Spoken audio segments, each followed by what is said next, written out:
motion capture stuff, that ended up being really easy. All the stuff that we thought was gonna be easy ended up being the hardest part. Good ideas take a lot of work.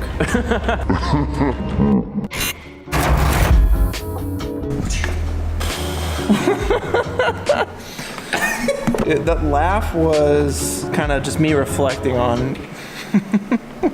Look guys, myself and Ren are currently working on the most difficult, challenging, most technically involved shot that Corridor Digital has ever seen. I mean, confirm it with Sam, confirm it with Nico. I absolutely confirm, and I take 100% of the responsibility for all the pain that you feel. We're working on the hardest shot that Corridor Digital has ever seen. Not only is there one, there's 6 of these shots. Would you say this is someone's fault? Would you blame me for this? Because I'm trying to figure out if I should feel bad or not. I blame nobody. Okay. I blame nobody. I blame the good idea being so good that we just had to do it. Good ideas take a lot of work. You guys have seen those Boston Dynamics videos where there's like that mechanical dog walking and then there's this random dude who just kicks it but it catches its balance. I've always wanted to do some sort of video around this concept, these humanoid robots that are just getting kicked by scientists and whatnot. And we got this motion capture suit from XSens, and then all of a sudden, bam, the idea hit. Do a Boston Dynamics video with the XSens suit about scientists trying to test the robots but also kick them and beat them with hockey sticks. All sort of inconveniences that eventually result in the robot turning on the scientists in some goofy way. Actually, the hard part's over.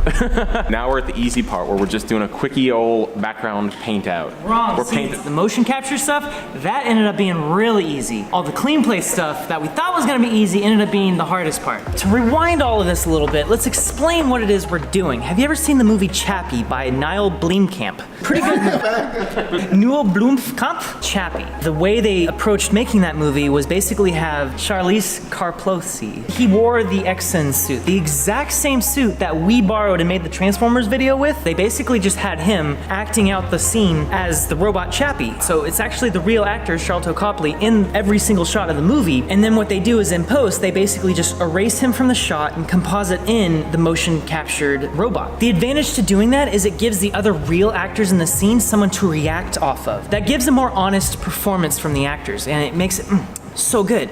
I mean, usually those big budget, big boy movies, they got a lot of big boys on those things, you know? Hey Christian, can you print out the credits for Chappie? I mean, how big do you think the VFX team was on Chappie? Like 30 people? 40? Credit list for the movie, visual effects and special effects. It was like 50 people.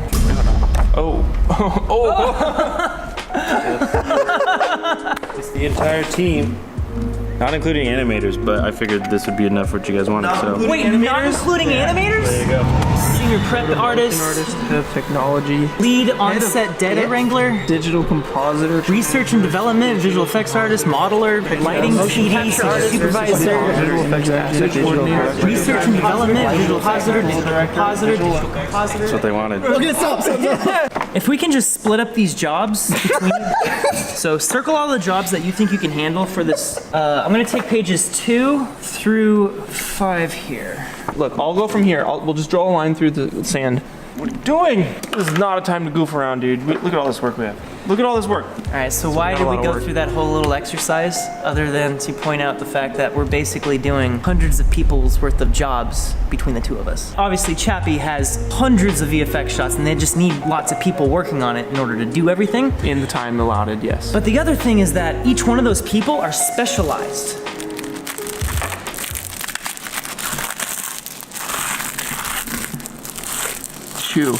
Chew. Keep chewing. What's your fortune? What does your fortune say? You have a vibrant personality. No way, that's what it says? It's a hot day today. I want to be able to go outside, get some fresh air, move around. So throughout the day, periodically, I'll go and take like a 10-minute one-wheel ride. I have to limit it to 10 minutes because in the middle of summer in Los Angeles, it gets pretty hot out. It's like 92 degrees out right now, and I know where you're watching this from, it might be hotter. Rome. They actually sent us a couple things today from their commuter selection. We're gonna put these through a test by actually going out in that 90-degree weather in Los Angeles for a one-wheel ride. Nick and I are both gonna go because Nick also has a one-wheel now. These are meant to be worn like to the office, supposed to be really comfortable, casual wear, but you can also sweat in it and no one will ever notice. We're gonna test them out and see how they perform. So Rhone is a men's lifestyle premium clothing brand, and they make stuff with like high quality designs, high quality materials. It's all really well engineered together, and it fits really well. They make all kinds of things such as like shorts, t-shirts, tank tops, swimwear, socks even. It's kind of like the performance alternative to regular everyday clothes. Breathable. It is a little hot out today. I'm tempted to roll my sleeves up, but no! These clothes are so nice and breathable.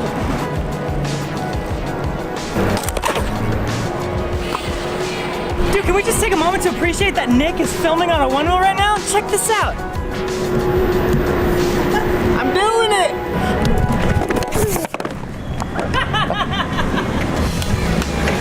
So all you gotta do is go to rhone.com/corridorcrew and use the promo code corridorcrew to get 20% off your first purchase. It's great. Should we head back now? Yep, you gotta get back to work, man.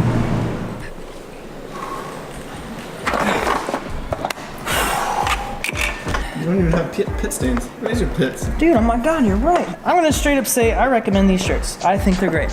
All right, so in the world of visual effects, there are literally dozens, if not hundreds of individual steps to take you from I have an idea to basically delivering something that's finished. I wanted to break it down step by step without going into too much technical detail that'll make you just snore your eyelids off your face. Now, obviously, before we can actually proceed with making this video, we need a 3D model of a robot that can be rigged to our motion capture suit, and that's where Clint comes in. Take it away, Clint. What's up, guys? We don't have time to build a robot, so we downloaded a robot and it looks like this. Just a gray old robot. First off, we have to match the colors of the real Boston Dynamics robot to this CG robot. What I'm looking at here is how reflective is this chest plate? Same for the rubber. I'm looking at these reference images and translating it to Cinema 4D. Once I've textured Atlas and I got all my colors in the right place, I got all my rubber, my metal, my chrome, my plastic. We got carbon fiber thighs. That is the strongest material.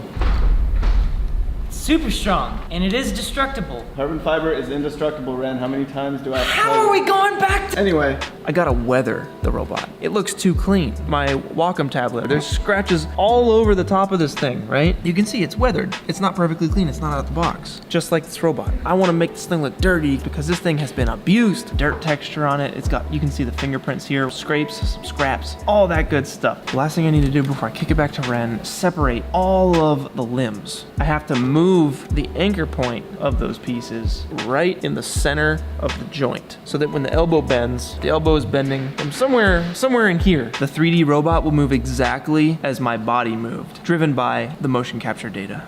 Now that we have our robot ready to go, we can connect it to our motion capture data in our actual scene. All right, our loading dock here to the building is where we filmed this whole video, and in order to make the motion capture suit actually work, you have to have it in the correct space in 3D. The entire idea here is that we're trying to recreate exactly what our set was in real life digitally, so that way we can actually place the camera exactly where it was in real life, and also Clint's motion capture data exactly where it was in real life. So now that we have a digital set and we have our tracked camera and a synchronized robot, the shot is essentially ready to render, except that we don't have any lighting yet, and that's where the HDRI comes in. So using an Insta360 camera, I was able to take several different 360 photos at different exposures, and I merged them together in Photoshop to make one high dynamic range image. And why is that important? Well, it allows me to basically take the real lighting of the scene to influence the 3D model, and it looks pretty good.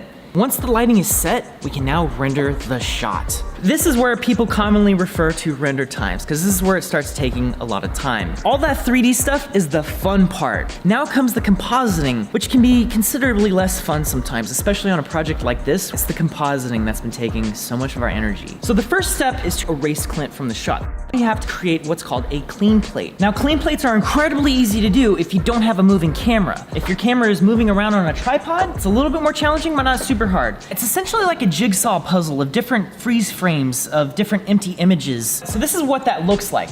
Clint's been removed from the shot, but so have I, and so has Jake. We're all just completely gone from the shot. So the trick here is to now bring us back. So now we're at a point where Clint's been removed from the shot and everything that needs to remain in the scene has been put back in. That brings up one very important challenge that this video has taught us. Never put anything, absolutely nothing, behind Clint, because Clint and the robot are not the same size. And because the proportions don't match up exactly, we have to remove Clint. But the problem is that anytime anything is occluded by Clint, we have to now recreate that. Check out this part right here. So I'm stepping here and Clint's foot, you can see, is directly in front of my leg here. How do you paint out a moving leg? The answer is you don't. You recreate it from scratch using different bits of the leg from other moments in the shot. That's an actual composition of multiple different parts of my field. So now this is the final shot.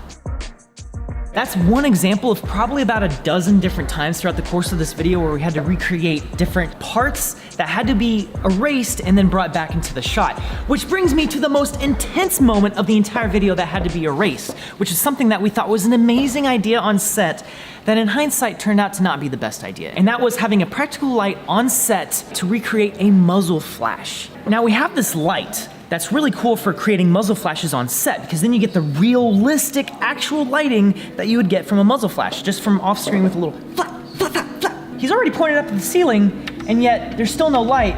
Boom, there's the light. He's pointing at the ceiling when the actual light goes off. That's out of sync with the actual gunshot that we're gonna have to composite in. But that's only one of the two problems. The other problem is that we have a clean plate erasing Clint that doesn't actually have the lighting of the scene. Suddenly, there's no light in the scene at all. Now I have to actually create a muzzle flash light in the scene. So I actually went back into Cinema 4D and opened up the project file for this shot and I placed the light right in front of the robot to capture the shadow from that light. It looks like there's an actual gunshot going off for that frame now. Now we know not to do that in the future. Just add that to the list of the dozens of things we've learned while making this video. And once all those steps have been done, once everything has been finished, you wanna watch it all and then critique it over and over and over again. We're our own harshest critics. You guys think you can be pretty harsh with how our visual effects are? That's nothing compared to how harsh we are on each other. Clint is the worst visual effects artist I've ever met in my entire life. What did you say? Nothing, I didn't say anything. You do this cost-benefit analysis when you're doing this polish review, because you're like, okay, this is something that I can fix, but do I have enough time to fix it? Is it worth spending that time to fix it? A lot of the times, it's not worth it. But once you've gotten to that point, and then you can hit render from your compositing package and put it into your edits, then you are done doing the effect. And then you can sit back and watch all the comments tell you about how bad of a VFX artist you are and just cry into your pillow at night. At the end of the day, I just want you to think it's a fun video. I just want you to be entertained. We're not perfect artists, but we're decent, you know, and we're trying hard.